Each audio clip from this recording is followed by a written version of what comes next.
Hi అండి.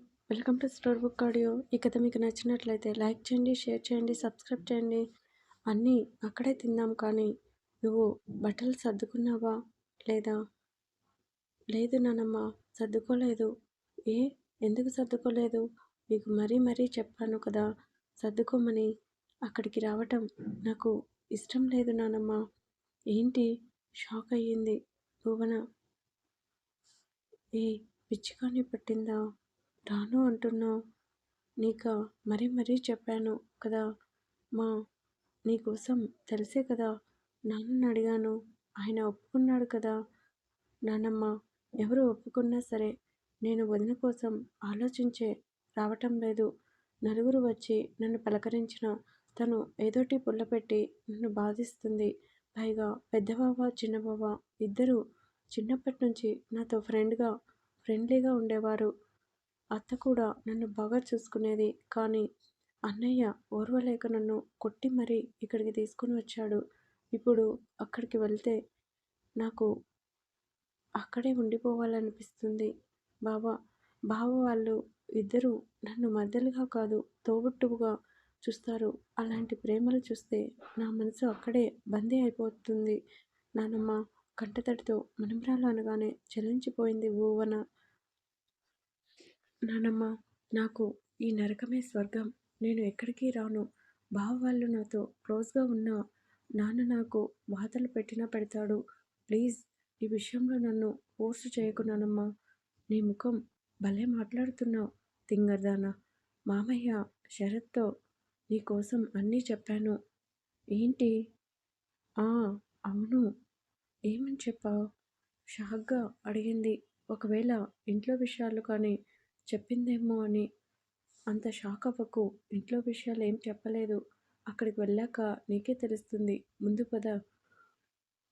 నానమ్మ, ఏంటి నువ్వు మాట్లాడేది? నాకేమీ అర్థం కావటం లేదు అంది మధు.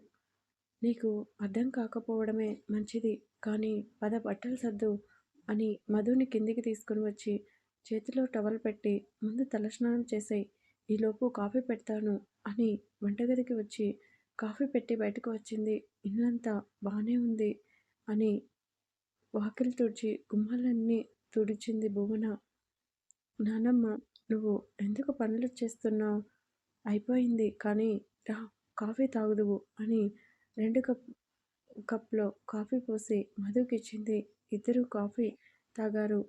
మీ వదిన ఈ మధ్యన బాగా ఎక్కువ చేస్తుందా? చేస్తే నాకేంటి నానమ్మ? చూడు, ఇప్పుడే చెప్తున్నాను. నువ్వు దానికి భయపడి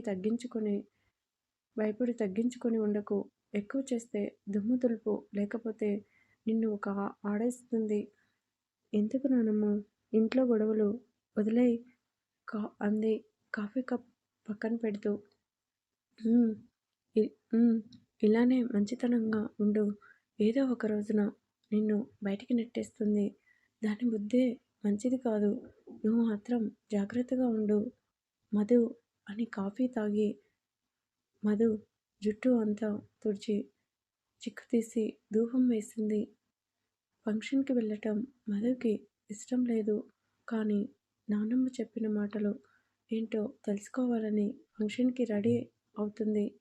సరే, వెళ్ళి చీర కట్టుకో. ఏంటి? చీరనా? ఆ, అవును. నాకు చీరలు లేవు నానమ్మ. పోనీ లంగావోణి ఉందా? ఆ, ఉంది. కానీ ఇప్పుడెందుకు? మరి అక్కడ ఫంక్షన్లో ఏం లేనట్టు ఉంటావా ఏంటి? అది కాదు నానమ్మ.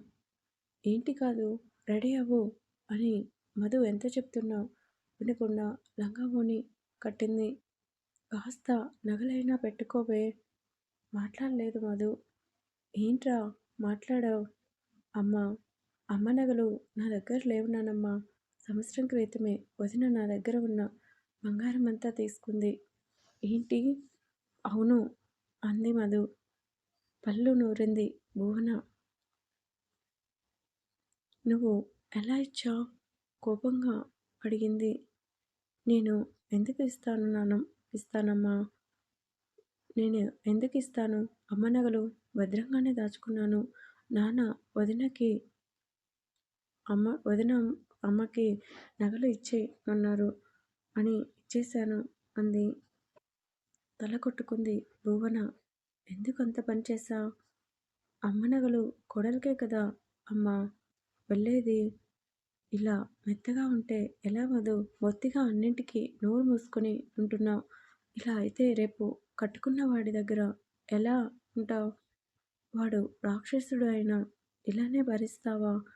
నాలాంటి నష్టజాతకురాల్ని ఎవరు చేసుకుంటారు నానమ్మ? పిచ్చిగా మాట్లాడకు అని తన మెడలో ఉన్న గొలుసు తీసి మధు మెడలో వేసి, రేపు పెళ్లిలో అన్ని నగలు పెట్టుకుందువు, నా నగలన్నీ నీకే ఇస్తాను అని పొడవైన మధు జడలో కనకాంబరాలు పెట్టి, సైడ్కి గులాబీ పెట్టి, ఎప్పుడు ఏమీ లేనట్టు ఉండకు, కాస్త రెడీ అవ్వు మధు అని మధుని తీసుకుని ఫంక్షన్కు బయలుదేరింది భువన. వచ్చిన బంధువులందరికీ పలకరిస్తున్నాడు శరత్. ఏమండి రండి, వాడికి అక్షింతలు వేయాలి కదా అని శరత్ భుజంపై చేయి వేసింది విజయ. వస్తున్నాను విజయ. మీ అమ్మ ఇంకా రాలేదేంటి? మధుని తీసుకుని అండి వస్తాను అండి. నాకు తెలిసి వచ్చేసరికి ఆలస్యం అవుతుంది ఏమో. అత్తమ్మ లేకుండా ఎలా? ఈ జగదీష్ ఇంకా రాలేదేంటి అని శరత్ అనగానే బెంజ్ కారు ఆగింది. ఆ కారు చూడగానే విజయ నవ్వుతూ, వచ్చేసారు మీ బెస్టీ జగదీష్ అన్నయ్య అని నవ్వుతూ కారు వైపు చూసింది.